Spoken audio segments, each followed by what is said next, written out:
ഇത് നന്ദിനി തമ്പുരാട്ടി തൃപ്പൂണിത്തറ കോവിലകത്തെ. അവറ്റകളോട് മാറിപ്പോ പറയാ. മാറിപ്പോ പെണ്ണുങ്ങളെ തമ്പുരാൻ നിൽക്കുന്നത് കണ്ടില്ലേ? ഇങ്ങനെ കയറ്റി വെച്ച് നടക്കും. സ്നേഹം എനിക്കൊരു വീക്ക്നെസ്സാ. നല്ല വീക്ക് കൊള്ളുമ്പോ മാറും. അപ്പൊ ഞാൻ ഇത് കാണുന്നു, അതെന്റെ ജന്മ സ്വഭാവ. ഇങ്ങനെയായിരുന്നു. അപ്പൊ അവൾക്ക് അതിന്റെ ഇഷ്ടം, പിന്നെ നമ്മൾ പറഞ്ഞിട്ട് കാര്യമില്ലല്ലോ. ഇവിടെ കിടക്കുന്ന ഡൂക്കിലീസ് ആയ നിങ്ങൾക്കൊന്നും ഇതുപോലുള്ള ഗ്രൂവിയായ ക്വസ്റ്റ്യൻസ് കണ്ടാൽ അറിയില്ല.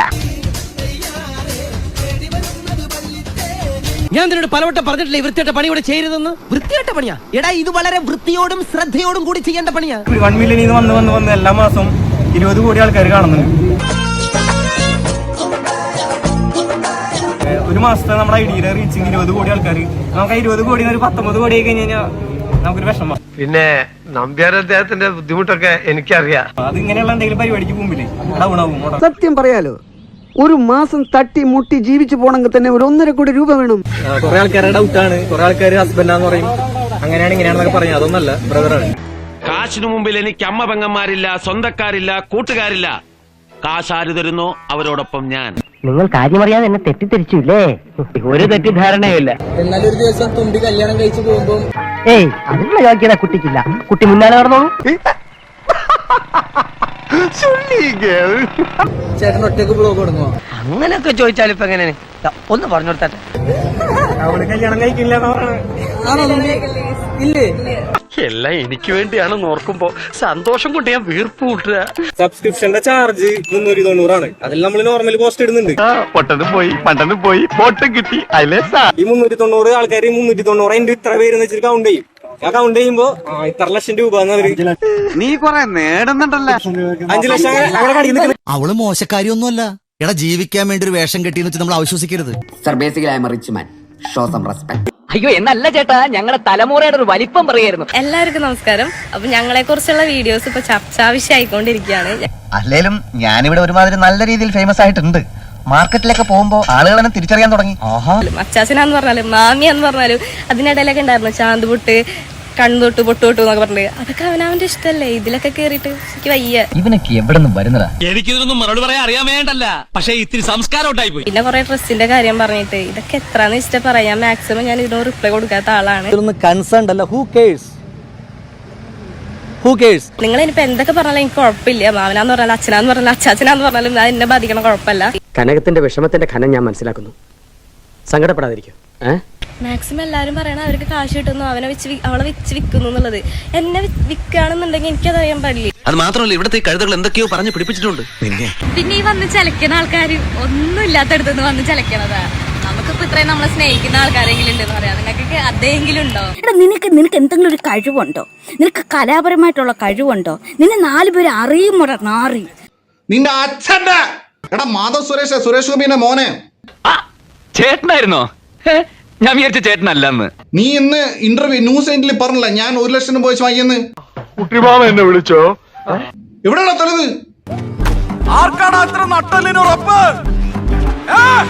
തെളിവ് കാണിച്ചു പറയടാ. എല്ലാവരും ആയുധങ്ങൾ കരുതിയിട്ടുണ്ടല്ലോ അല്ലേ? തെളിവ് കാണിച്ചു പറയടാ. നെഗറ്റീവ് എന്ന് പറയുന്ന ക്രിറ്റിസിസം അല്ല. It got to a point where it was abuse. എന്താ നിന്റെ ശരിക്കുള്ള പ്രശ്നം? He takes money to do reviews എന്നൊക്കെ ഉള്ളത്. എന്നെ വിലയിരുത്താൻ താൻ ആരടോ? എന്നോട് ചോദിച്ചത് 1 ലക്ഷം രൂപയാണ്. 1 ലക്ഷം രൂപ കൊടുക്കുകയാണെങ്കിൽ അശ്വന്ത് ഗോക്ക് നെഗറ്റീവ് റിവ്യൂ പറയത്തില്ല. സ്വസ്ഥമായിട്ട് ജീവിക്കാൻ എവിടെ അനുവദിക്കുന്നത് അല്ലേ?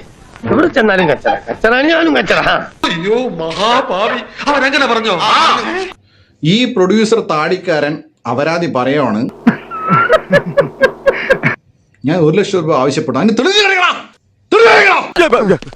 തെളിവ് കാണിക്ക്. തെളിവ് കാണിക്ക്. ഞാൻ ഇന്നിവിടെ ഒരു ശുദ്ധി കലശം നടത്തും.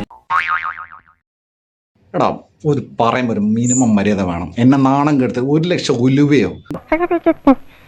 നിന്റെ തീട്ടപ്പടത്തിന് അവന്റെ നിലയും വിലയും വെച്ച് നോക്കിയാ ഇപ്പൊ ചോദിക്കുന്ന ഈ 10 ലക്ഷം വളരെ കുറവാ. 1 ലക്ഷം രൂപ കേരളത്തിലെ എല്ലാ ജനങ്ങൾക്കും കൊടുത്താൽ പോലും ഒരു പണം കാണൂല.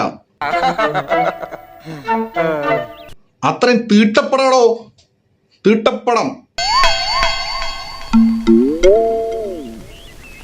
അംഗമട്ടഹാസം എന്ന് പറഞ്ഞ സിനിമ. എടാ മാധവ് സുരേഷേ, നാണം ഉണ്ടെങ്കിൽ നീ നിനക്ക് നിനക്ക് എവിടെ നിന്നാടാ ഇതെല്ലാം കിട്ടിയത്? ഞാൻ പൈസ വാങ്ങിച്ചത് എവിടെയാണോ പൈസ വാങ്ങിച്ചത്? അവൻ വലിയ വെളിവേടും പറഞ്ഞതായിരിക്കും. അവന്റെ വെളിവേട് ഞാൻ മാറ്റും. അസൂയ പിടിച്ച തെണ്ടി. നിന്റെ ഏട്ടനുണ്ടല്ലോ ഗോകുൽ സുരേഷ്, പുള്ളിയുടെ പഠനത്തിനൊക്കെ എത്ര ഞാൻ മാന്യമായിട്ട് എത്ര എനിക്ക് ഇഷ്ടപ്പെട്ട പോസിറ്റീവ് റിവ്യൂ കൊടുത്ത ആളാണ് ഞാൻ. നിന്റെ അച്ഛന്റെ സുരേഷ് ഗോപിയുടെ ഏറ്റവും വലിയ ഫാനായിരുന്നു ഞാൻ ഒരു കാലത്ത്, അറിയോ? കൊച്ചനാ, ഒന്നും അറിയാൻ പാടില്ലാത്ത ചള്ളു ചെക്കൻ. ബടാ ദോസ്തൊക്കെ ഫസ്റ്റ് ഡേ ഫസ്റ്റ് ഷോ കണ്ടവണ ഞാൻ. ആണോ? My God. എന്നെ അദ്ദേഹം ഭാർഗു എന്നാണ് വിളിച്ചിരുന്നത്. അതൊന്നും മൂപ്പർക്ക് ഇപ്പൊ ഓർമ്മയുണ്ടാവില്ല. ചിന്താമണി കൊലക്കേസില് ടോട്ടൽ ഡിസ്ട്രക്ഷൻ എന്ന് പറയുമ്പോ കയ്യടിച്ചവണ ഞാൻ. എന്നിട്ട് അവൻ എന്നോട് ഇങ്ങനെ പെരുമാറണേ? ഗുളിപ്പിടറാ നിനക്ക് എന്നെ കുറിച്ച് പറയാൻ. ഈശ്വര, ഒരു തന്തയ്ക്ക് ഗതികേട് വരരുത്.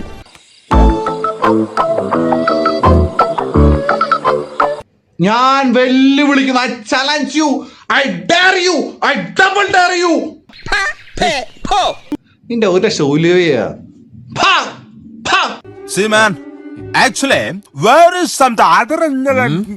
മനസ്സിലായടാ? നീ മറ്റേ GT വാങ്ങിച്ച് അച്ഛന്റെ ചില GT വാങ്ങിച്ച് EMI അടിച്ച് നടക്കുന്നതല്ലേ നീ? അതുകൊണ്ട് തന്നെ അതിൻ്റെതായ ചില അഹംഭാവങ്ങളൊക്കെ എനിക്കുണ്ട്. ഈ നിമിഷം ഓർക്കുന്ന എന്റെ ധ്യാൻ, മൈ ധ്യാൻ. എത്ര പടം ഞാൻ ധ്യാനെ പറഞ്ഞടാ. ഇന്ന് വരെ ആ മനുഷ്യൻ എനിക്കിതൊരു വാക്ക് പറഞ്ഞിട്ടില്ല. മാത്രമല്ല ഇന്ന് വരെ ധ്യാൻ എന്നെ എപ്പോഴും എനിക്ക് മെസ്സേജ് അയക്കാറുണ്ട്. അതൊക്കെ ഇതിനപ്പോ ഇവിടെ പറയുന്നത് അതൊക്കെ എല്ലാവർക്കും അറിയുന്നതല്ലേ. നിന്റെ അടുത്ത് 1 ലക്ഷം രൂപ ചോദിക്കാൻ മാത്രം തെണ്ടിയാണ് ഞാൻ. ഉപ്പിട്ടൊരു സർവത്തും 2 ഇളം പോകുമ്പോഴോ കിട്ടുമോ? അത്രയ്ക്ക് അതപ്പശമാണ് നിന്റെ 1 ലക്ഷം. പോടാ. എന്നെ പോലെ ഒരു കോടീശ്വരൻ ഈ ലോകത്ത് ഒരു വേലയില്ലേ? എടാ, കഴിവില്ലെങ്കിൽ പോയി സ്വയം കുനിഞ്ഞിരുന്നു ഊമ്പ. തൽക്കാലം ഇത്രയും മതി. ബാക്കി ഞാൻ നിന്നെ ഇടക്കിടക്ക് വിളിച്ചോളാം. ആ വീഡിയോയില് പറഞ്ഞ പോലെ ടു ബി കണ്ടിന്യൂ എന്ന് പറഞ്ഞത് കണ്ടിന്യൂ തന്നെ ആയിരിക്കും. എന്നെ തല്ലേ ചോദിക്കാൻ ആളുണ്ടെന്ന് അവന്മാരൊന്ന് അറിയട്ടെ. എന്താണ് ഉടക്കാണ?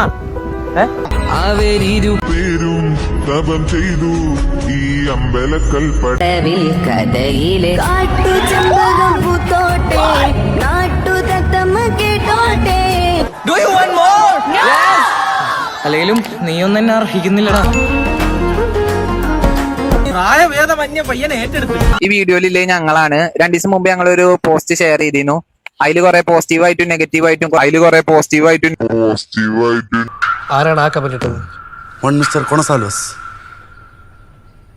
അത് ഇവന്റെ ഫേക്ക് അക്കൗണ്ട് ആണ്. ഈ നെഗറ്റീവും പോസിറ്റീവും ഒക്കെ ഞങ്ങൾ അക്സെപ്റ്റ് ചെയ്തിട്ടുണ്ട്. അപ്പൊ നീ ഒരുങ്ങി തന്നെ ഇറങ്ങിയിരിക്കുകയാണല്ലേ?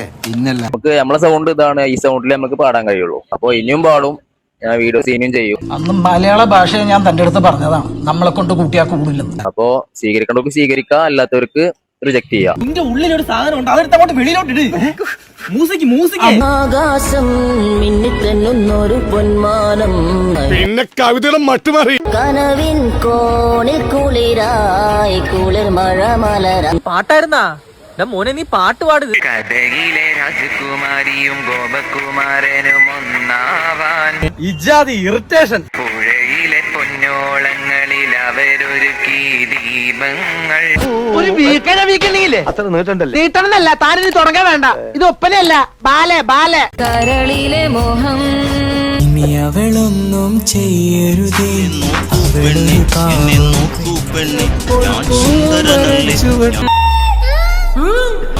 ചിലപ്പോൾ ഒഴുകും നദിക്കരയിൽ ഇനി ഇങ്ങനെയുള്ള കലാകാരന്മാരുണ്ടാവോ? തപം ചെയ്തു ഈ അമ്പലക്കൽപ്പടവിൽ കഥയിലെ അതൊക്കെ ഒരു കാലം. കാട്ടുതത്തമ്മ കേട്ടോട്ടെ, തോലുരിഞ്ഞു വന്ന് കേട്ടിട്ടുണ്ട്, ഇപ്പൊ അനുഭവിക്കാണ്. ഞങ്ങള് വേണമെങ്കിൽ ഒരു 5 പേര് കൂട്ട ആത്മഹത്യ ചെയ്യാൻ മോനെ.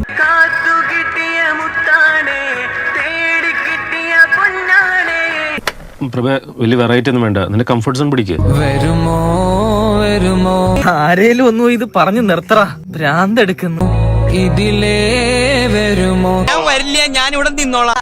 കുഞ്ഞിൻ വളകൈ കുഞ്ചിക്കിലുക്കി. അപ്പൊ അവരൊരു ഗ്രൂപ്പ് ആൾക്കാരുണ്ടോ? അറിവുള്ള കിണവിൽ തപ്പിനുണർത്തി. ഏതാണ് നിന്നെ പോലെ ഒരുത്തൻ?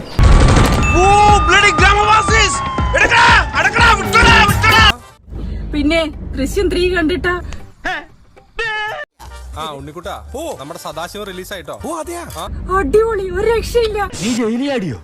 അവിടെ ഭയങ്കര കൊതുകിന്റെ ശല്യം പിന്നെ കഴിഞ്ഞ പ്രാവശ്യത്തെക്കാൾ ഫുഡും മോശം. എന്തായാലും ഫോറിനുള്ള സ്കോപ്പും കൂടെ വെച്ചിട്ടാ പോയത്. ഇതൊരു സീരീസ് ആക്കരുതെന്ന് റിക്വസ്റ്റ് ഉണ്ട്. നമുക്കും ആ റിക്വസ്റ്റ് ഉണ്ട്. ഷിംജിത് ഇതൊരു സീരിയസ് ആക്കി മാറ്റരുതേ. ഞാൻ എന്റെ പഴയ ലൈഫ് ഉപേക്ഷിച്ചു കഴിഞ്ഞു. എലിജിബിളാ, പുള്ളിക്കാരിയാണ് ദൃശ്യത്തിന്റെ റിവ്യൂ പറയാൻ പക്ക എലിജിബിൾ ആയിട്ടുള്ള ആള്. പഴയ കണ്ണു വെച്ച് എന്നെ കാണരുത്. അങ്ങനെ ഷിംജിത് ഇപ്പോ സിനിമ റിവ്യൂ, ട്രാവൽ റിവ്യൂ, ഇങ്ങനെ പറന്ന് നടക്കാണ് ഷിംജിത. പോലീസ് പിടിച്ചില്ലെങ്കിൽ ലോകകപ്പ്, പിടിച്ചാൽ ലോകകപ്പ്. ഇപ്പോൾ വന്നിരിക്കുന്നു അശ്വന്ത് ഗോക്കിനെ വെല്ലുന്ന പ്രകടനവുമായി പുതിയ റിവ്യൂവർ എന്നൊരു തസ്തികയിൽ. നമ്മള് ഹാപ്പി. നമ്മള് സിനിമ റിവ്യൂ ചെയ്ത് ട്രിപ്പൊക്കെ അടിച്ച് ആഗ്രയിൽ പോയി, കർണാടകയിൽ പോയി, തെലുങ്കാനയിൽ പോയി ലാവിഷായിട്ട് ജീവിതം ആസ്വദിക്കുന്നു. അതുകൊണ്ട് സൂക്ഷിച്ചും കണ്ടും ഒക്കെ ഇടപെട്ടാ ഇതുപോലുള്ള ഗംഭീര വീഡിയോകൾക്കായി ഈ ചാനൽ വീണ്ടും സബ്സ്ക്രൈബ് ചെയ്യുക. ബെല്ലൈക്കൺ അമുക്കാൻ മറക്കല്ലേ.